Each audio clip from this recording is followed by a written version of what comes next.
Petrol diesel की बढ़ती कीमतों और ईद पर नमाज को लेकर बीजेपी सांसद राजकुमार चौहान ने बड़ा बयान दिया है। उन्होंने कहा है कि अगर मुसलमानों की आबादी ज्यादा है तो वो शिफ्ट में नमाज क्यों नहीं पढ़ सकते हैं। वहीं तेल की कीमतों को लेकर के कहा कि जैसे हमने कोरोना की चुनौतियों से निपटा था वैसे इस चुनौती से भी निपट लेंगे। वैश्विक संकट में अखिलेश यादव और गैर जिम्मेदाराना बात करते हैं। बीजेपी सांसद फिरोजाबाद में कार्यक्रम में हिस्सा लेने पहुंचे थे। इस दौरान उन्होंने तमाम मुद्दों पर खुलकर बात की।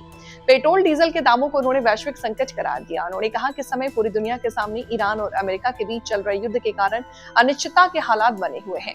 इसका असर भारत सहित पूरे विश्व पर पड़ रहा है। ये स्थिति वैसी ही है जैसे कोरोना काल में थी।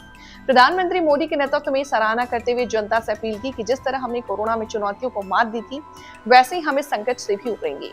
प्रधानमंत्री ने पहले की ही आगाह किया था कि सभी 140 करोड़ देशवासियों का दायित्व बनता है कि हम कम से कम ईंधन का इस्तेमाल करें और आवश्यकता होने पर ही पेट्रोल डीजल का उपयोग करें।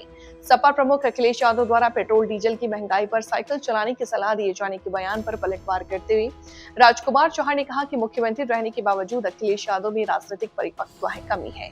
साइकिल से केवल सीमित दूरी तय की जा सकती है।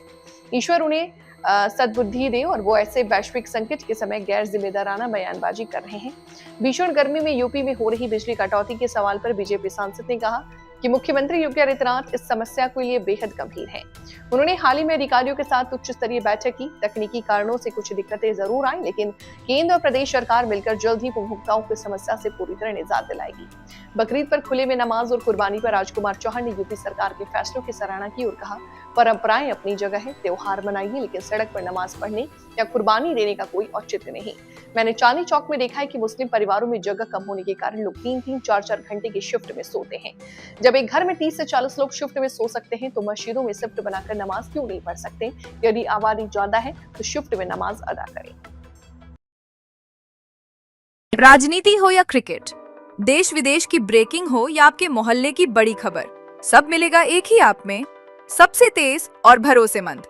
अभी डाउनलोड करें दैनिक भास्कर डिजिटल।